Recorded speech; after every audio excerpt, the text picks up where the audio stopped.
Perkenalkan, nama saya Dewi Dongoran. Saya adalah siswa kelas 11 dari SMA Negeri 3 Tarutung. Pada kesempatan kali ini, saya akan mempresentasikan salah satu materi ekonomi, yaitu materi kerjasama ekonomi internasional. Kerjasama ekonomi internasional.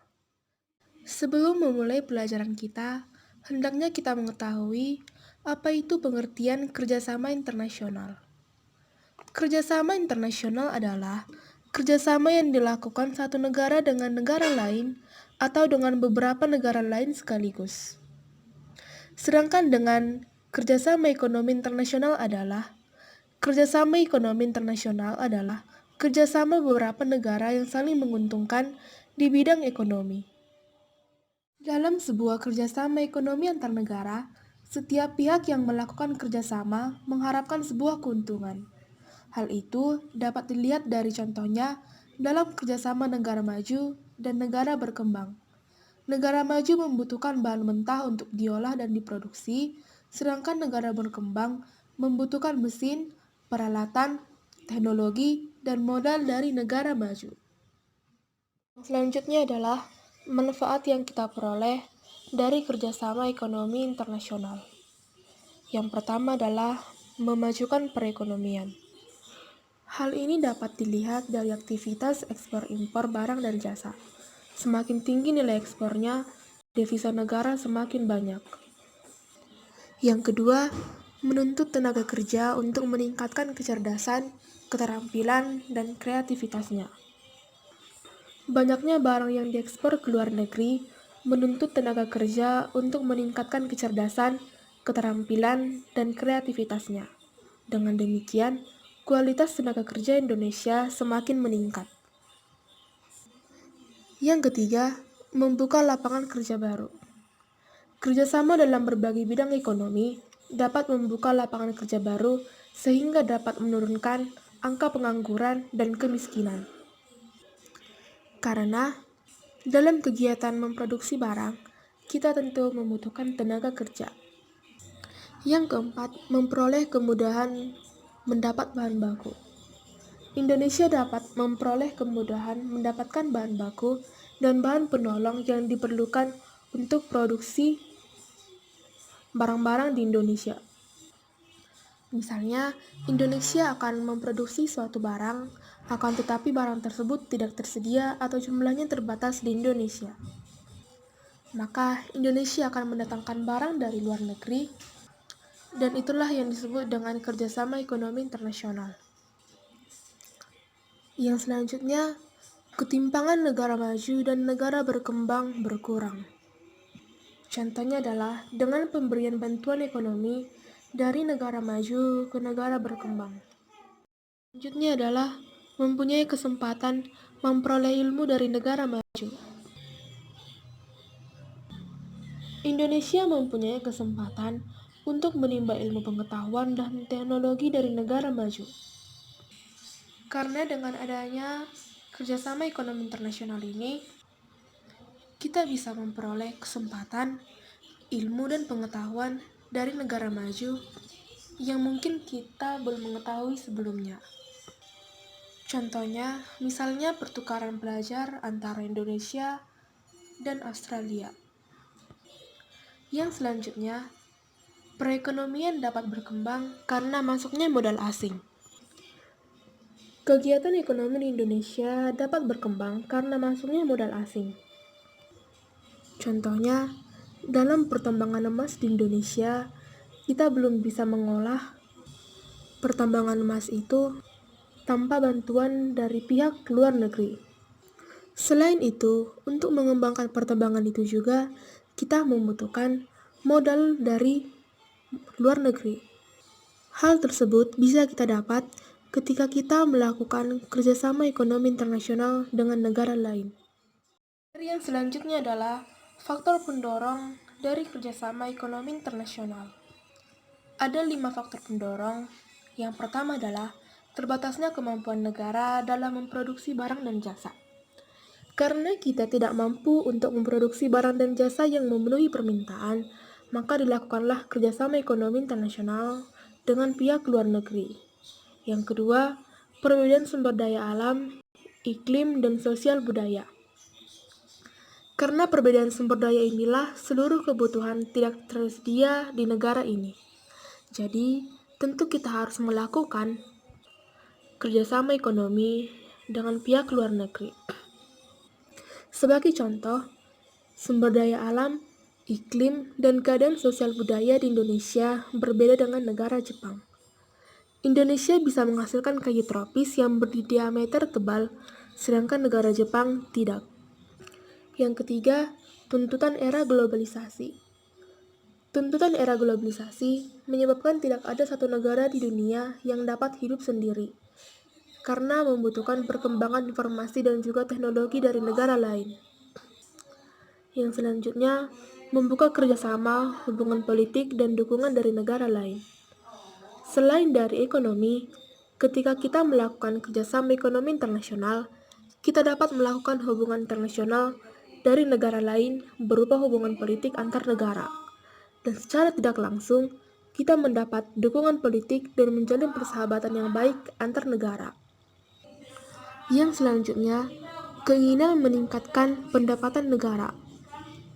Melalui kerjasama ekonomi internasional, maka kita mendapat atau memperoleh keuntungan. Maka hal inilah yang disebut dengan meningkatkan pendapatan negara. Yang selanjutnya adalah faktor penghambat. Yang pertama, adanya ancaman keamanan dan ketidakstabilan politik. Hal ini adalah salah satu penyebab mundurnya kerjasama ekonomi antar negara, di mana ada yang beberapa ancaman keamanan maupun tidak kestabilan politik di antara banyak negara yang saling terlibat kerjasama tersebut. Bahkan, hal ini juga akan mengancam hubungan baik antara kedua negara tersebut. Yang kedua, perbedaan ideologi. Ideologi negara yang berbeda juga bisa menjadi penghambat untuk hubungan kerjasama antar negara atau internasional ini. Karena akan ada beberapa negara yang tidak membuka diri atau menutup pemerintahan mereka terhadap apapun yang berasal dari luar negeri. Yang selanjutnya, perdagangan yang cenderung merugikan negara lain. Ada banyak jenis praktik perdagangan yang justru akan merugikan negara lain, seperti dengan menjual barang ekspor dengan harga yang sangat rendah atau dinamakan dumping, jika dibandingkan dengan harga produk lokal. Hal ini tidak hanya menghambat hubungan kerjasama, namun bisa memperburuk dan merusak hubungan kerjasama itu sendiri. Yang selanjutnya, masalah kependudukan. Pertumbuhan penduduk yang cepat menciptakan masalah serius bagi negara-negara miskin, di mana tingkat pembentukan modalnya yang rendah. Modal yang langka ini hanya menyebarkan alat yang lebih banyak ke lebih banyak orang tanpa meningkatkan produktivitas per kapita. Selain itu, peningkatan populasi menciptakan masalah serius di negara-negara di mana penduduk yang sudah padat. Hal ini membuat negara enggan melakukan kerjasama ekonomi. Dan yang terakhir adalah kurangnya persiapan untuk revolusi industri. Karena kurangnya persiapan terhadap revolusi industri, di negara-negara yang sektor industrinya belum lengkap dapat mengurangi kemampuan mereka untuk melakukan kerjasama ekonomi. Selanjutnya adalah bentuk-bentuk kerjasama ekonomi internasional.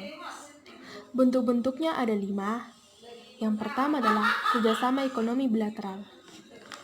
Kerjasama ekonomi bilateral adalah kerjasama ekonomi yang terjadi antara dua negara. Contohnya, seperti kerjasama antara Indonesia dengan negara Jepang. Yang kedua, kerjasama ekonomi regional. Kerjasama ekonomi regional merupakan bentuk kerjasama ekonomi antara beberapa negara yang terletak dalam satu kawasan. Contohnya adalah ASEAN, AFTA, dan APEC. Yang ketiga, kerjasama ekonomi multilateral. Kerjasama ekonomi multilateral adalah bentuk kerjasama antara dua negara atau lebih dan tidak dibatasi oleh wilayah tertentu, tetapi lebih bersifat internasional. Contohnya adalah ILO dan IMF. Yang selanjutnya adalah kerjasama ekonomi antar regional. Kerjasama ekonomi antar regional adalah bentuk kerjasama antara dua atau lebih lembaga-lembaga ekonomi regional seperti kerjasama ASEAN dan Uni Eropa. Dan yang terakhir, kerjasama ekonomi berdasarkan tujuan dan lapangan usaha. Kerjasama ekonomi tidak terbatas pada wilayah dan hubungan internasional saja, tetapi juga ada kerjasama yang dibentuk atas dasar tujuan dan lapangan usaha. Contohnya adalah organisasi OECD dan OPEC. Yang selanjutnya adalah lembaga-lembaga ekonomi internasional. Yang pertama adalah ASEAN. ASEAN merupakan organisasi kerjasama regional antar negara Asia Tenggara. ASEAN didirikan tanggal 8 Agustus tahun 1967. Anggotanya adalah negara-negara di Asia Tenggara. Tujuan berdirinya ASEAN adalah yang pertama, menjaga perdamaian di kawasan Asia Tenggara. Yang kedua, membangun kerjasama dalam bidang industri, perdagangan, dan pertanian. Dan yang ketiga, memajukan pertumbuhan ekonomi, sosial, dan kebudayaan di kawasan Asia Tenggara. Yang kedua adalah AFTA. AFTA didirikan tanggal 15 April tahun 1916 di Chicago, Amerika Serikat. Tujuan dari berdirinya AFTA ini adalah yang pertama, meningkatkan kerjasama ekonomi negara-negara anggota ASEAN. Yang kedua, meningkatkan investasi dalam kegiatan produksi dan jasa antar negara ASEAN. Dan yang terakhir, meningkatkan produksi dan jumlah ekspor setiap negara. Yang selanjutnya adalah Masyarakat Ekonomi ASEAN atau MEA. Organisasi ini dibentuk pada tahun 2015 yang merupakan realisasi pasar bebas di Asia Tenggara. Tujuan dari MEA ini adalah yang pertama, mewujudkan ASEAN sebagai kawasan pasar tunggal atau single market. Yang kedua, menjadi kawasan yang memiliki daya saing tinggi di dunia. Yang ketiga, mewujudkan suatu kawasan dengan pembangunan ekonomi yang merata. Dan yang keempat, berperan aktif dan berintegrasi penuh dalam ekonomi global. APEC adalah forum kerjasama antara 21 negara di lingkar Samudra Pasifik yang dibentuk pada tahun 1989. Tujuan dari APEC adalah yang pertama, menjalin kerjasama di bidang perdagangan, investasi, dan pariwisata, dan yang kedua, meningkatkan kualitas sumber daya manusia dengan kerjasama yang saling menguntungkan. Yang selanjutnya adalah APO. APO adalah suatu organisasi antar pemerintahan regional Asia Pasifik yang berdiri pada tahun 1961. Peran APO ini adalah untuk meningkatkan pengelolaan kegiatan produksi di Indonesia. Yang selanjutnya adalah organisasi Uni Eropa. Uni Eropa adalah organisasi antar pemerintahan dan supranasional yang beranggotakan negara-negara Eropa. Uni Eropa dibentuk untuk menyusun politik perdagangan bersama dan mendirikan daerah perdagangan yang bebas antar negara Eropa. Bank Dunia atau World Bank. Bank Dunia merupakan sebuah lembaga keuangan internasional yang menyediakan pinjaman kepada negara-negara berkembang untuk program pemberian modal. Organisasi ini dibentuk pada bulan Desember 1945. Yang selanjutnya adalah organisasi ITO. Tujuan dari organisasi ini adalah untuk memajukan perdagangan internasional. Organisasi ini didirikan tahun 1948 oleh 53 negara. Yang selanjutnya adalah organisasi OPEC. Organisasi ini bertujuan untuk menegosiasikan masalah-masalah mengenai produksi, harga, dan hak konsesi minyak bumi dengan perusahaan-perusahaan minyak. Organisasi ini didirikan pada 14 September tahun 1961 di Baghdad, Irak. Yang selanjutnya adalah organisasi ILO.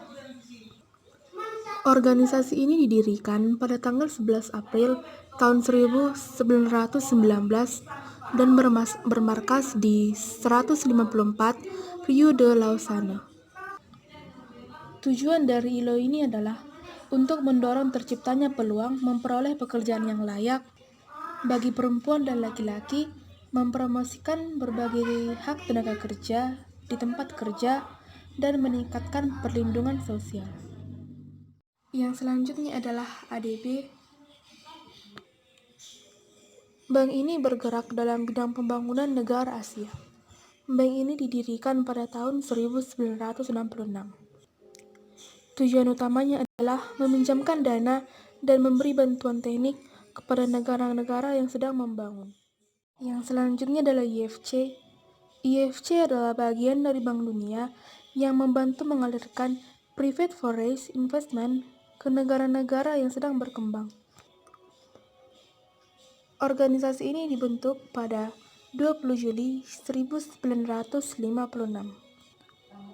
Badan ini memberi pinjaman kepada pengusaha-pengusaha swasta dengan cara membantu investasi di bidang produksi melalui bantuan modal dan manajemen.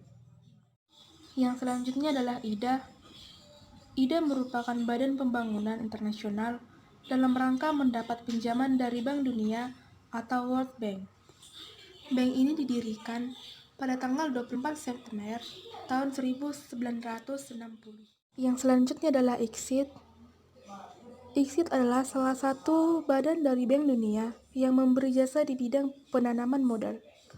Bank ini didirikan pada 14 Oktober tahun 1966. Yang selanjutnya adalah UNDP.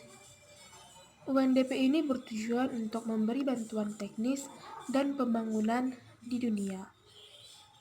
Organisasi ini didirikan pada 22 November tahun 1965 di Amerika Serikat. Yang selanjutnya adalah WTO. WTO merupakan organisasi perdagangan dunia yang didirikan pada 1 Januari tahun 1995.